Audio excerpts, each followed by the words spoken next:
जी बिस्मिल्लाहिर्रहमानिर्रहीम। हमने अपना आज जो पढ़ना है वो है स्ट्रक्चर ऑफ आइस। क्या पढ़ना है? Structure of ice, hydrogen bonding in ice वगैरह वगैरह। तो जरा देखिए, समझिए कि हम क्या पढ़ने जा रहे हैं। स्ट्रक्चर ऑफ आइस हम समझेंगे, पढ़ेंगे। ठीक है। आइस को हम लोग हाइड्रोजन बॉन्डिंग में किस लिहाज से देखते हैं, आइस कैसे बनती है वगैरह वगैरह, ये सारी चीजें हमने वन बाय वन करके डिटेल के साथ समझते जाना है। ठीक है। स्ट्रक्चर ऑफ आइस के अंदर अब सुनिए, स्ट्रक्चर ऑफ आइस के अंदर जो बेसिक चीज है वो सुनिए। हम कहते हैं वाटर है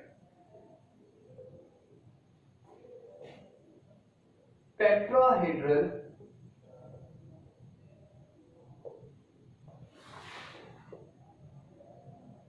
electronic structure in which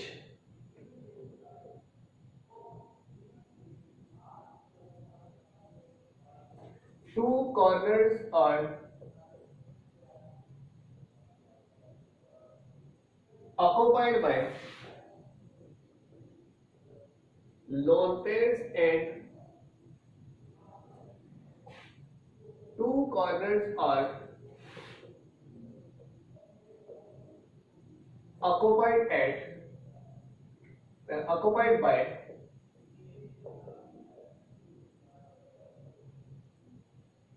hydrogen atoms.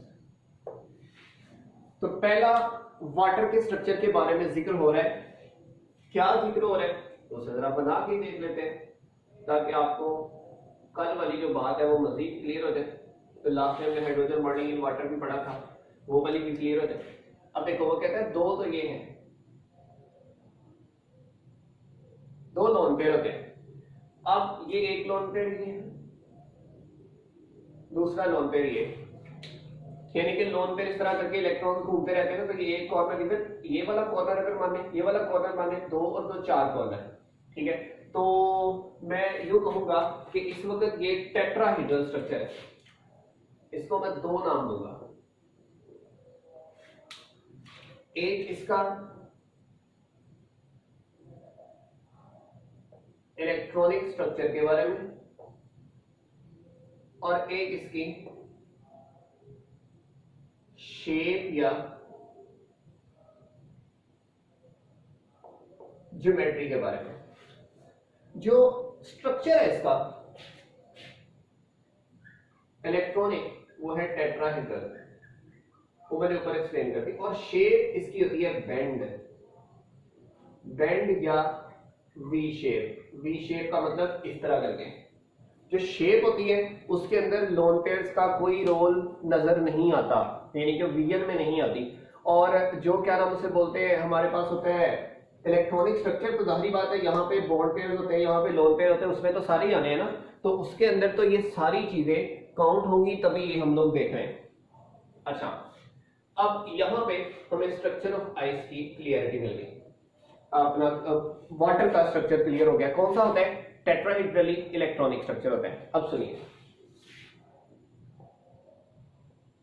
पहले at higher temperature, higher temperature पर मॉलिक्यूल्स क्या होते हैं और लोअर टेम्परेचर पर क्या होते हैं, फ्रीज होते दौरान क्या होते हैं। तो ये सारी चीजें हमने डिटेल से पढ़नी है। हम कहते हैं at higher temperature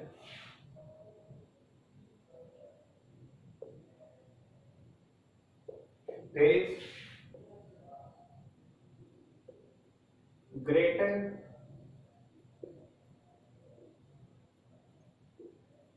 energy occupied by molecules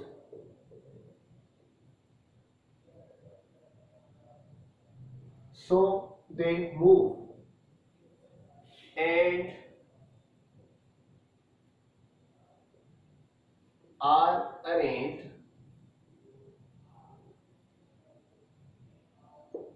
irregularly। किस तरह अरेंज होते हैं?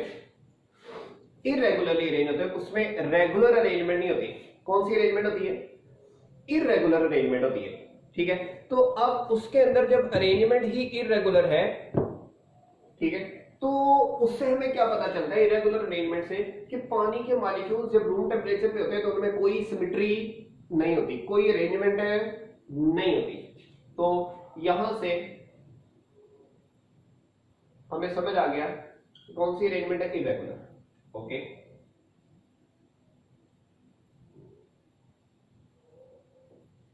एट लोअर टेम्परेचर, जब टेम्परेचर हम कम करते हैं हम कहते हैं as we decrease the temperature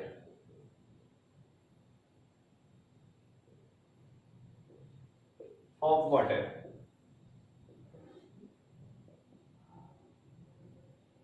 the molecules of water start to arrange। ये क्या होना शुरू हो जाते हैं? अरेंज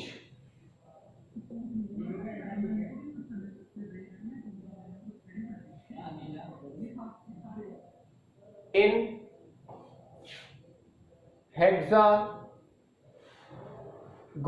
वे। किस तरह अरेंज होते हैं? In hexagonal way and create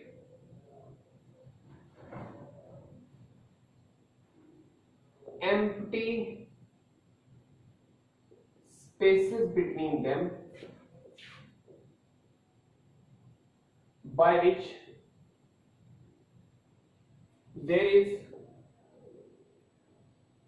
9% increase in volume happen. Hence,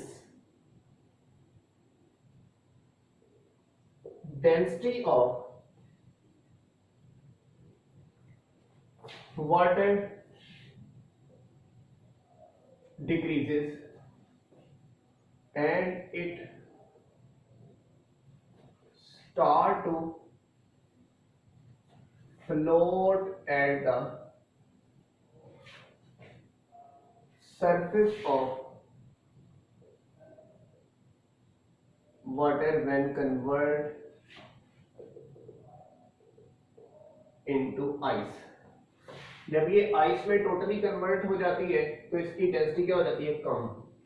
क्योंकि आपको पता है जब जितनी ज्यादा एम्प्टी स्पेसेस होंगी मॉलिक्यूल्स के दरमियान, जाहिर बात है उतना ज्यादा वॉल्यूम होगा और उतनी कम क्या होगी? डेंसिटी। क्योंकि आपको ये बात भी इल्म में है कि जो डेंसिटी और उसका रिलेशन है वो क्या है? डेंसिटी क्या होती है? मास पर यूनिट वॉल्यूम होती है। तो यहां पे वॉल्यूम अगर बढ़ता है तो डेंसिटी क्या हो जाती है? कम। अब वाटर की डेंसिटी तो जो भी है 1 है, ठीक है, लेकिन जो क्या नाम उसे बोलते हैं आइस की डेंसिटी है, आइस की डेंसिटी है वो एम्प्टी स्पेसेस की वजह से वॉल्यूम के बढ़ने की वजह से क्या हो जाती है? कम हो जाती है। जब डेंसिटी कम होगी लिक्विड वाटर की ज्यादा डेंसिटी, आइस की कम। जब आइस की कम है तो मुझे बताओ लेस डेंसर चीजें ऊपर आती हैं और मोर डेंसर चीजें किधर जाती हैं? नीचे। इसीलिए आइस किधर फ्लोट करना शुरू कर देगी? ऊपर, सरफेस ऑफ अर्थ के ऊपर। तो इसलिए ये 3-4 बातें फ्लोट करेगी। क्यों? क्योंकि इसकी डेंसिटी क्या हो जाएगी? कम हो जाएगी। क्यों? क्योंकि इसमें कौन सी स्पेसेस क्रिएट होंगी? Empty spaces. वो क्यों? क्योंकि इनमें कौन सी अरेंजमेंट होगी? हेक्सागोनल अरेंजमेंट होगी। वाटर की स्ट्रक्चर टेट्राहेड्रल है, लेकिन जब ये अरेंज हो गए तो ये हेक्सागोनल अरेंज हो गए। अब इसका स्ट्रक्चर बनाते हुए बड़े दिमाग से हमने चीजें समझ लेनी है। ये ना हो कि आप लोगों की तवज्जो इधर उधर हो और हम लोग चीज बना दें। तवज्जो, आपने सबसे पहले जैसे बेंजीन रिंग होता है ना, वैसे इक्वल डिस्टेंसेस पर 6 बॉल बनाने हैं,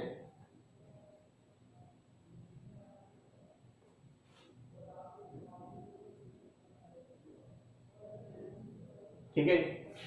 तो ये इक्वल डिस्टेंसेस पर हमने 6 बॉल तकरीबन बना दिए। लो, जैसे बेंजीन रिंग में होता है, 6 बॉल बना दी। अब सुनिएगा, this circular ball is known as oxygen.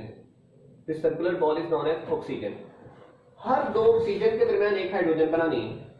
तो जरा ध्यान इधर हो, ये देखो, एक हाइड्रोजन इनके दरमियान, ये दूसरी एक तरफ से बनानी शुरू करें, ये तीसरी, ये चौथी, ये पांचवी और ये छठे मॉलिक्यूल के एक एक हाइड्रोजन बन गई। अब एक के साथ दूसरी, क्योंकि एक हाइड्रोजन फिर ऑक्सीजन फिर हाइड्रोजन, ऐसे वी शेप बनानी है ना। तो वी शेप देखो, ये और इसकी दूसरी ये हो गई, ये वी शेप, इसकी दूसरी ये हो गई, इसकी दूसरी ये हो गई, वी शेप बनानी, इसकी ये हो गई, इसकी ये हो गई और इसका ये हो गया। ये पानी के मॉलिक्यूल बन गए कितने? 6। पहले बेंजीन की तरह जैसे 6 कॉर्नर होते हैं, वैसे 6 ऑक्सीजन गोल सर्कुलर बॉल बनाने, वो बॉल बना के हर किसी के दरमियान एक एक हाइड्रोजन बनाई, फिर वी शेप वाटर बना दिया। अब आपको पता है ऑक्सीजन और हाइड्रोजन आमने सामने हो तो वो क्या करते हैं? Hydrogen bonding. यहाँ पे भी क्या होगी? Hydrogen bonding. यहाँ पे भी क्या होगी? Hydrogen bonding. इधर भी क्या होगी? Hydrogen bonding. तो ये जब हाइड्रोजन बॉन्डिंग होगी तो मुझे बताओ ये कौन सा स्ट्रक्चर बन गया? हेक्सागोनल। कितने कोनों वाला? 6 कोनों वाला हेक्सागोनल। जब ये हेक्सागोनल बन गया तो क्या मैं कह सकता हूँ बच्चा लोग कि यहाँ पर क्या क्रिएट हो गई है? Empty spaces. कितने परसेंट? 9%। इसकी वैल्यू कितनी है? 9%। याद रखना है आपने कि अपना 9% एम्प्टी स्पेसेस क्रिएट होगी। That's good. अब सुनिएगा, इसके अंदर ये जो मौजूद है, this one is known as, हम लोग क्या कहते हैं इसे? Hydrogen bonding. इसे हम लोग क्या कहते हैं? Hydrogen bonding. और इसे कहते हैं हेक्सागोनल पैटर्न ऑफ मॉलिक्यूल्स। ठीक है, ये शेप ऑफ पाई से ये हेक्सागोनल इस तरह अरेंज होते हैं। अब यहाँ पे एक स्टैंडर्ड तय करना होता है कि एक मैंने बनाया है सर्कल और एक मैंने बनाया है छोटा डॉट, ये क्या है और ये क्या है। तो इसलिए ये स्टैंडर्ड, ये रेफरेंस होता है। रेफरेंस के अलावा डायग्राम्स कंप्लीट नहीं होती। डायग्राम की सिंपलिसिटी के लिए हमने ये रेफरेंस डालने होते हैं और रेफरेंस के अलावा डायग्राम कभी कंप्लीट नहीं होती। तो you have to take references. तो ये जो गोल सर्कुलर बॉल है उसे बताना है दिस वन इज ऑक्सीजन, और ये जो डॉटेड बॉल्स है these are known as hydrogen. ये ऑक्सीजन और साथ वाली क्या है? हाइड्रोजन है। ठीक है, तो ऑक्सीजन और हाइड्रोजन के दरमियान हाइड्रोजन बॉन्डिंग। तो यहाँ पे हाइड्रोजन बॉन्डिंग की वजह से हेक्सागोनल स्ट्रक्चर बना। हेक्सागोनल की वजह से एम्प्टी स्पेसेस। देखो मॉलिक्यूल्स थे रेगुलर अरेंज थे या इरेगुलर अरेंज थे? इरेगुलर अरेंज थे। तो जैसे ये देखो साथ जुड़े हुए, जैसे ही वो हेक्सागोनल हुए, हेक्सागोनली अरेंज हुए, तो दरमियान में क्या? स्पेस क्रिएट होगी। जब स्पेस क्रिएट हुई, स्पेस क्रिएट हो गए तो मॉलिक्यूल दूर दूर जाएंगे ना।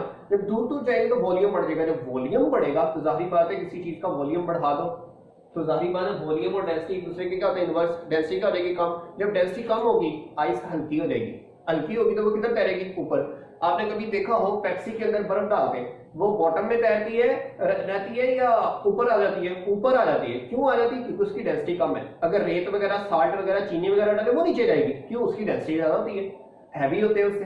ठीक है, तो इसकी डेंसिटी कम होने की वजह से क्या करती है? फ्लोट करती है। तो बड़ा इंपॉर्टेंट शॉर्ट क्वेश्चन है, मैं यहाँ पे शॉर्ट क्वेश्चन क्या है? Why ice floats at the surface of water? VVIMP, why ice floats at the surface of water. तो मैं ये क्वेश्चन बोल रहा हूं, why ice floats at the surface of water. तो आंसर यहां से स्टार्ट से इधर तक लिखना है, स्टार्ट से उधर तक लिखना है। सही है। अब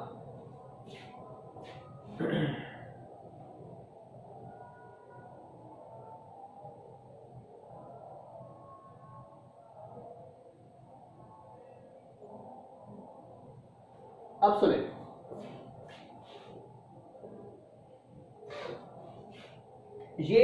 एक यूनिट सेल बनाया है। जब इस तरह मल्टीपल यूनिट सेल्स बनते हैं ना, तो मल्टीपल यूनिट सेल्स बनने से वो किस तरह का स्ट्रक्चर बन जाता है, diamond like.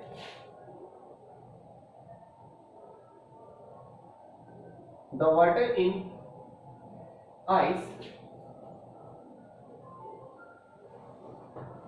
arranged in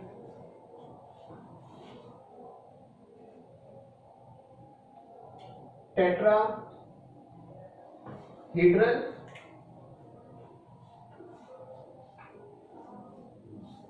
like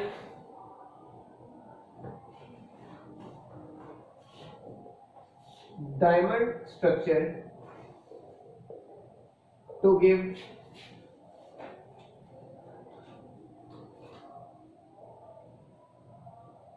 face centered cubic crystals। ये टेट्राहेड्रली जो है वो टेट्राहेड्रॉन की तरह अरेंज होते हैं। जैसे कि अगर आप देखो ना कि वाटर का मॉलिक्यूल है, वो अगर आप कॉम्प्लेक्स देखोगे तो एक वाटर के मॉलिक्यूल के इधर भी वाटर होता है, नीचे भी वाटर होता है, इधर भी वाटर होता है, ऊपर भी वाटर होता है। तो इस तरह 4 शाखें निकल रही होती है। अरेंजमेंट उनकी टेट्राहेड्रल अपना हेक्सागोनल होती है, लेकिन वो वाटर में कौन सा, जब उनकी शक्ल बनती है तो वो फेस सेंटर्ड क्यूबिक होती है। वो फेस सेंटर्ड क्यूबिक हम सॉलिड्स में पढ़ेंगे। किस में पढ़ेंगे, सॉलिड्स में पढ़ेंगे। वो यानी कि इसकी ओवरऑल शक्ल जो है ना, इस तरह करके हम लोग बना देते होते हैं। मैं वैसे बना रहा हूँ लेकिन ये बनेगी बाद में, ठीक है, इस तरह करके। तो ये क्यूबिक होती है, ठीक है। अगर क्यूब के इधर सेंटर में एक और पार्टिकल हो तो उसे फेस सेंटर्ड क्यूबिक कहते हैं। तो ये सारों के अंदर ही ऐसे बनती है। तो ये हम बाद में बना के दिखाएंगे, अभी इसका कोई इतना रोल नहीं है। तो आपने 2 चीजें याद रखनी है। वाटर हैव इलेक्ट्रॉनिक स्ट्रक्चर, कौन सा, टेट्राहेड्रल। वाटर हैव शेप, कौन सी, बेंड, वी शेप, ठीक है। फिर आइस में मॉलिक्यूल्स अरेंज कैसे होते हैं, हेक्सागोनल पैटर्न से, ठीक है। और उसकी शेप क्या बनती है आइस की शेप क्या बनती है, वो मैंने लिखी है, कौन सी, फेस सेंटर्ड क्यूबिक स्ट्रक्चर या क्रिस्टल कहते हैं सॉलिड की फॉर्म को, फेस सेंटर्ड क्यूबिक क्रिस्टल, ठीक हो गया। अब यहां तक बात थी कि ये फ्लोट क्यों करती है और आइस की शक्ल कैसे बनती है, ठीक है। आप यहाँ पे वाटर में इलेक्ट्रॉनिक कॉन्फ़िगरेशन टेट्राहेड्रल कैसे बता सकते हैं, लेकिन यहाँ पे मैंने सिर्फ वाटर बताया है क्योंकि वो पहले डिस्कस कर चुका हूं। अब असल चीज जो मैं डिस्कस करने लगा हूं वो है, वो सुनिएगा, बड़ा इंपॉर्टेंट पॉइंट है, रोल ऑफ आइस इन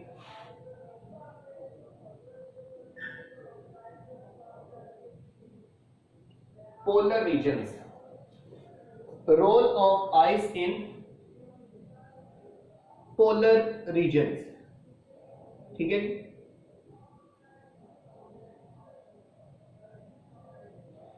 तो पोलर रीजन्स आपको पता है किन्हें कहते हैं, वो जो जहां पे हर टाइम आइस रहती है, ठीक है, हर टाइम आइस रहती है।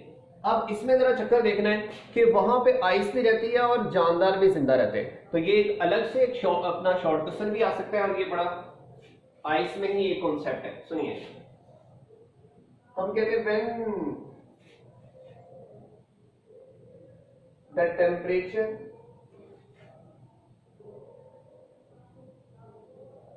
ऑफ सराउंडिंग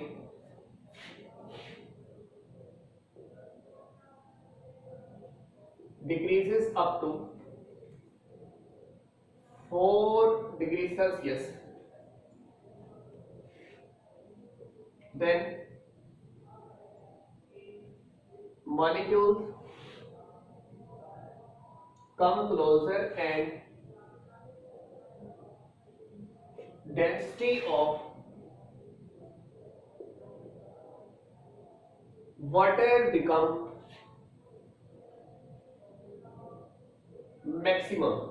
ये वह वाटर है जिसको टेम्परेचर चेंज करने से पहले वॉल्यूम बढ़ता है, अपना टेम्परेचर कम करने से पहले वॉल्यूम कम होता है फिर फैलता है। तो ये बड़ा अजीब सा फिनोमेना है, वो सुननी है। जैसे हम टेम्परेचर कम करते हैं तो मॉलिक्यूल सिकुड़ जाते हैं, पास पास आ जाते हैं, वजह उनकी मॉलिक्यूलर मोशन कम हो जाती है, वो ऐसे पास पास आते हैं। जैसे पास आते हैं ना, तो सुनिए पास आने से वो तो बॉन्डिंग बड़ी स्ट्रॉन्ग कर लेते हैं। जब बॉन्डिंग स्ट्रॉन्ग होती है, बॉन्डिंग की वजह से मॉलिक्यूल ऐसे अकड़ते हैं, यानी कि क्योंकि बॉन्ड से जैसे बनता है, पहले तो मॉलिक्यूल ऐसे भाग रहे थे ना, एनर्जी की वजह से बॉन्ड बन रहा था, टूट रहा था, बन रहा था, टूट रहा था, कॉन्टिन्यूअस स्टेट ऑफ मोशन में थे। लेकिन जैसे ही टेम्परेचर कम हुआ, मॉलिक्यूल्स रुके, एनर्जी कम हुई, स्लो डाउन हुए। जैसे स्लो डाउन हुए, अब उनको बॉन्ड बनाने का मौका मिला, बॉन्ड बनाने का मौका मिला। जैसे बॉन्ड बनेगा वो एक टाइम तो पास आएंगे, जब पास आ चुके हैं, अब जब पास आके जब उन्होंने बॉन्ड बनाना है, तो बॉन्ड के तो जाहिर बात है कोई ना कोई एंगल होगा, तो एंगल 109.5 से ऐसे अरेंज होंगे। जैसे ही अरेंज होंगे तो कौन सा पैटर्न हो जाएगा, हेक्सागोनल। तो पहले वो करीब आते हैं, करीब आके जैसे ही वो अरेंज होते हैं, तो अरेंज होने से उनके दरमियान स्पेसेस क्रिएट हो जाती है। तो जब करीब आएंगे तो उनकी डेंसिटी क्या हो जाएगी, maximum.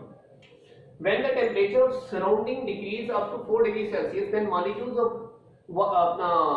water come close and density of water become maximum, and water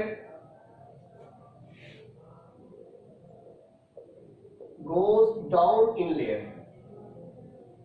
और जो मोर डेंसर वाटर है वो किधर चला जाता है, जमीन के नीचे, यानी कि नीचे जाना शुरू हो जाता है। ठंडा होता है, कंडेंस होता है, गाढ़ा होता है, नीचे जाता है, गाढ़ा होता है, नीचे जाता है, बाकी सारा ऊपर आ ही जाता है। फिर अगली बात,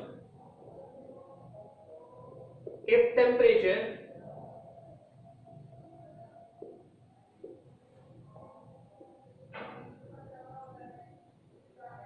decreases further up to 0 degree Celsius, temperature 4 से भी कम हो जाता है, then due to hexagonal arrangement and empty spaces,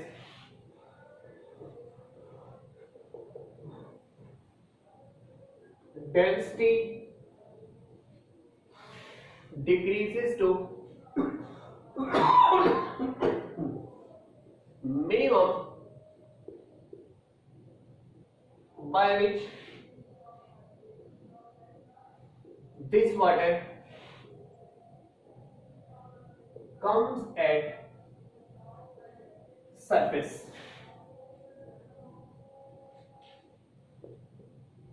due to lower density। जैसे ही टेम्परेचर 4 से बिलो होता है, यानी कि 0 की तरफ आता है, ठीक है, तो एम्प्टी स्पेसेस की वजह से डेंसिटी क्या हो जाती है, कम। जब डेंसिटी कम हो जाती है तो वो कहां आ जाता है, सरफेस के ऊपर। सरफेस के ऊपर आता है, वजह क्या है वो आपको पता है, लोअर डेंसिटी। वजह उसकी क्या है, लोअर डेंसिटी। लोअर देखो अपना मैं भी डायग्राम बना के भी समझाता हूं कि टेम्परेचर मैंने कम किया, 4 तक गया, पानी के मॉलिक्यूल सुकड़े, भारी हुए, डेंसिटी ज्यादा हुई, वॉल्यूम नीचे जाना शुरू हो गए, यानी कि पानी का सारा टेम्परेचर 4 हो गया, नीचे वाले का ऊपर वाले का।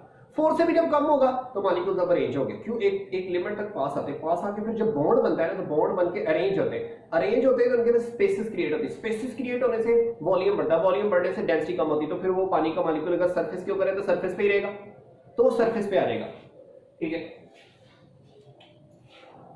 तो कहते हैं if temperature become further low, अगर उससे भी कम हो जाता है, then ice start forming from surface and remain at surface, by which it act as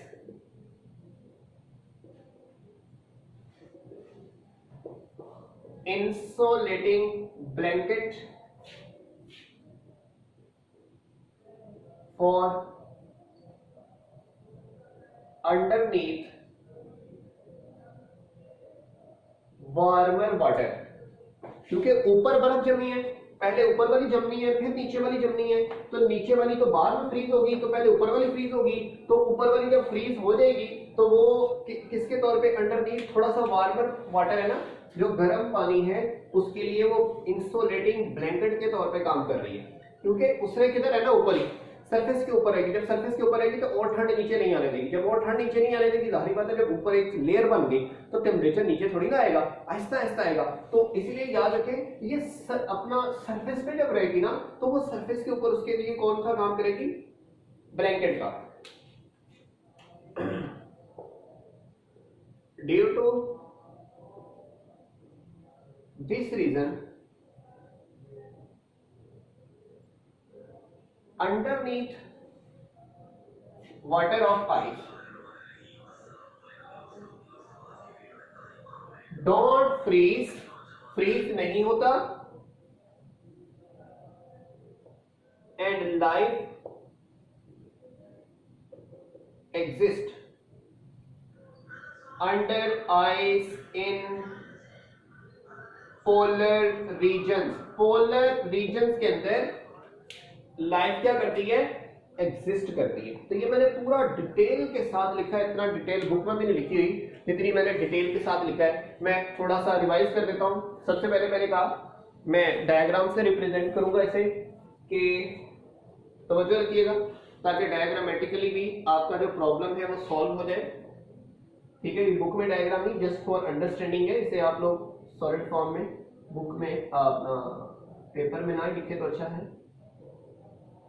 अब ये सरफेस ऑफ वाटर का यानी कि समुद्र का या दरिया का जो भी है उधर किनारे पे हमने लिया, जायजा लिया। सबसे पहले इसका टेम्परेचर क्या हुआ, कम होते होते क्या हो गया 4 डिग्री सेल्सियस, कम होते होते क्या हो गया 4 डिग्री सेल्सियस। जब इसका टेम्परेचर 4 डिग्री सेल्सियस हो गया तो इसकी डेंसिटी मैक्सिमम हो गया। मैं थोड़ा चंद चीजें लिख देता हूं आपके नॉलेज के लिए, ताकि आपके नॉलेज में बेहतरीन किस्म का एंटी टेस्ट पॉइंट ऑफ व्यू से भी इजाफा हो जाए। देखो, एक है 0 डिग्री सेल्सियस, सॉरी पहले हम करते हैं 25 डिग्री सेल्सियस, फिर उधर से कम करके आए 4 डिग्री सेल्सियस, फिर उधर से कम किया 0 डिग्री सेल्सियस। ठीक है, अगर यहां पे देखो इस पे डेंसिटी 1 है, 25 इसकी डेंसिटी 1 है, इस पे डेंसिटी ग्रेटर देन 1 है और इस पे डेंसिटी लेस देन 1 है। मतलब यहाँ पे मॉडरेट है, यहाँ पे मैक्सिमम है, यहाँ पे मिनिमम है और यहाँ पे नॉर्मल है।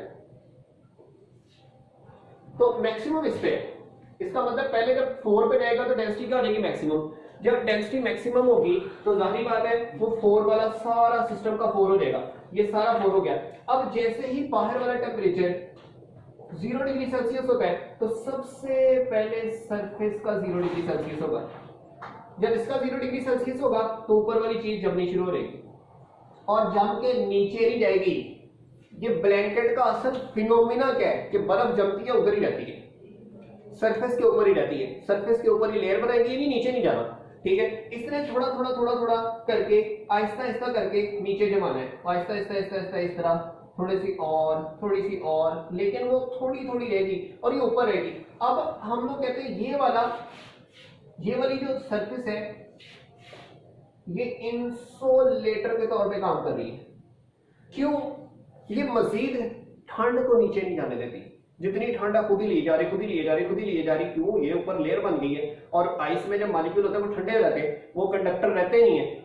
आइस तो कंडक्टर नहीं है ना, तो जब कंडक्टर नहीं है तो उसने हीट या कोई भी चीज ट्रांसफर नहीं करनी, तो मजीद ठंड नीचे जाएगी नहीं, तो इसलिए उसने जमना भी नहीं है। तो नीचे वाला लिक्विड वाटर रहेगा, 4 डिग्री सेल्सियस वाला ये लिक्विड है। ठीक है, और ये वाला ये क्या है, 0 वाला क्या है, आइस। आइस ऊपर है कि नीचे वाटर रहेगा, तो नीचे वाटर है तो इसमें फिशेज वगैरह हर चीज पाउंड्स जो भी हैं जम जाते हैं, ऊपर से जम जाते हैं, लेकिन नीचे फिशेज जिंदा रहती हैं। वो फिशे मछलियां क्यों जिंदा रहती हैं? क्योंकि नीचे वाला वाटर रहता है। मछलियां मरेंगी कब? जब सारा फ्रीज हो जाएगा। सारा फ्रीज में तो आपने देखा अक्सर पेंगुइन होते हैं, वो ऐसे बर्फ टूटी होती है वो नीचे से निकल आते हैं, हालांकि ऊपर तो बर्फ होती है, ऊपर रहेगी वो। और ऊपर से मजीद ठंड नीचे नहीं जाने देगी, -50 हो जाएगा, -100 हो जाए, -150 हो जाए, ऊपर रहेगा, नीचे वाला वाटर चलता रहेगा। आहिस्ता आहिस्ता वो लेयर मोटी होती जाएगी, लेकिन वो इतनी गहराई होती है, उधर तक पहुंचते पहुंचते फिर गर्मी आ जाती है, फिर वो मेल्ट हो जाती है। इस तरह वो फिनोमिनन चलता रहता है। ठीक है, तो ये क्वेश्चन यहाँ पे आता है, how ice behave as an insulator.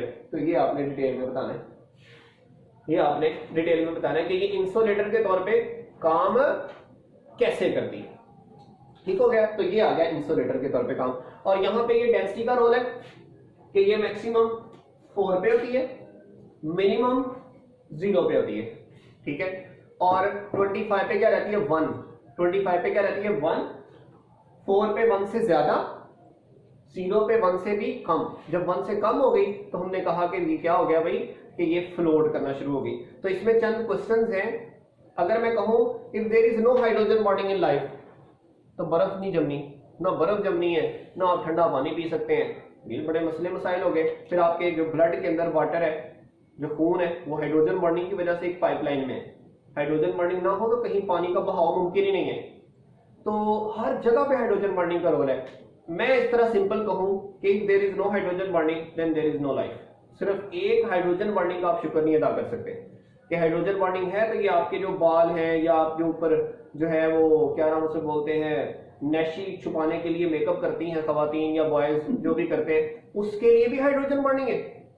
जो आप नहाते हैं, मैल कुचैल उतारते हैं, वो भी हाइड्रोजन बॉन्डिंग है। ये दीवार पे पेंट की हुई है, वो भी हाइड्रोजन बॉन्डिंग है। तो इसलिए वो आगे फिनोमिनन हमने उसके साथ साथ पढ़ने। ठीक हो गया ना, तो हाइड्रोजन बॉन्डिंग बेस्ट रोल है। तो इसमें जो क्वेश्चन है, एक दो मैं बोल देता हूं। पहला क्वेश्चन मैंने बोला, why ice floats at the surface of water, पहला हो गया था।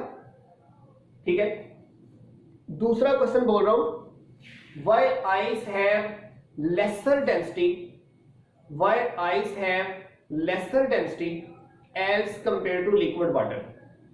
वो भी सेम क्वेश्चन जो मैंने इधर रेज किया वही होगा, why ice have lesser density as compared to liquid water। वही एम्प्टी स्पेसेस वाला, वही एम्प्टी स्पेसेस वाला चक्कर है।